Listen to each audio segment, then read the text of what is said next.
Hello दोस्तों, आज हम करेंगे मैथ के महत्वपूर्ण प्रश्न को हल। आइए शुरू करते हैं प्रश्न को हल करना। यहाँ पर प्रश्न में दिया है कि किसी वस्तु का अंकित मूल्य 1600 रुपये है।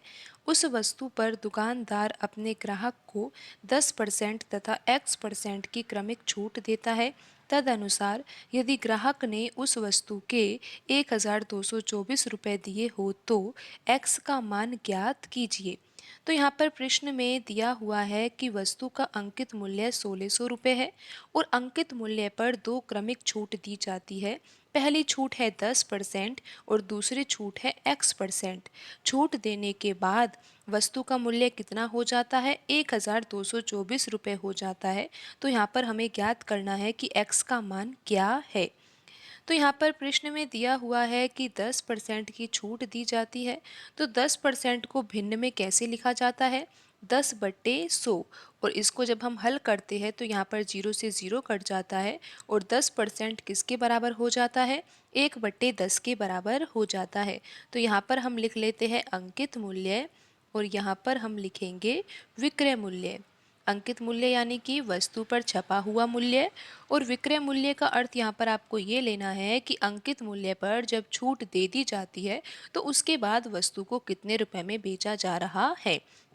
तो 10% की छूट दी जाती है तो आप मान लीजिए कि 10 रुपये क्या है? अंकित मूल्य है और 10 का 10% क्या होता है? 1 होता है। तो 10 रुपये अंकित मूल्य है, 1 रुपये की छूट दी जा रही है यहाँ पर। तो वस्तु का विक्रय मूल्य कितना होगा? 9 रुपये हो जाएगा। तो यहाँ तक तो आपको समझ में आ गया होगा। अब हमें यहाँ पर दूसरी छूट दे रखी है x%, लेकिन हमें यहाँ पर यही नहीं पता कि छूट कितनी है। तो हम यहाँ पर मान लेते हैं कि अंकित मूल्य A है और विक्रय मूल्य कितना है? B। छूट देने के बाद वस्तु का मूल्य कितना है? B। तो यहाँ पर अब हम इनका मल्टीप्लाई कर लेते हैं। तो यहाँ पर 10 का गुणा ए सी होगा तो ये कितना हो जाएगा? 10A। और 9 का गुणा बी सी होगा तो क्या हो जाएगा? ये 9B। तो यहाँ पर अंकित मूल्य कितना है? 10A है और विक्रय मूल्य कितना है? 9B। आपको इस तरह से यहाँ पर लिखना है। और प्रश्न में अंकित मूल्य कितना दे रखा है? 1600 रुपये दे रखा है। तो ये 10A बराबर क्या हो जाएगा? 1600 के हो जाएगा। यहाँ से हम A का मान तो निकाल ही सकते हैं। A बराबर क्या हो जाएगा? यहाँ पर बट्टे में 10 आएगा, 0 से 0 कट जाएगा और A बराबर आ जाएगा कितना? 160।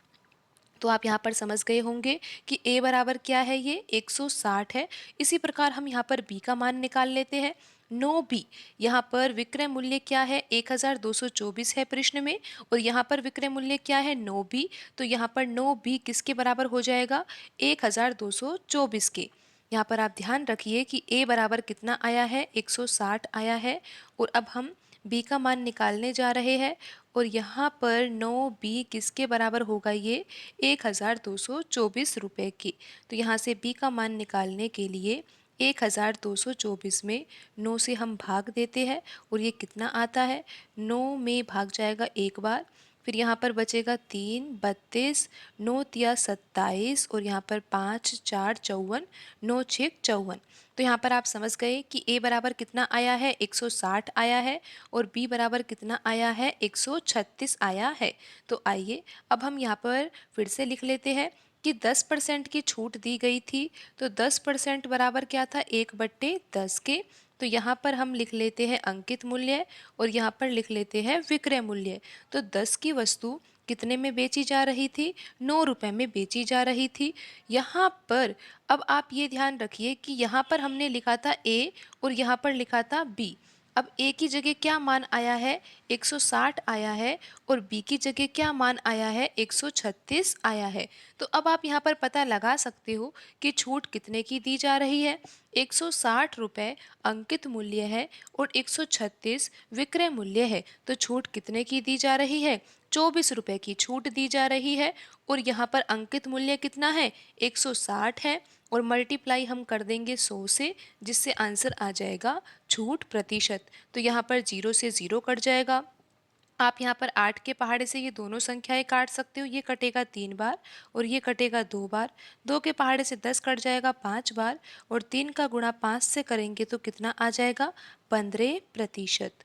तो यहाँ पर आप देख सकते हो कि जो ऑप्शन दिए हुए हैं उसमें से ऑप्शन डी में लिखा हुआ है 15% और ये किसकी वैल्यू है? एक्स की वैल्यू है।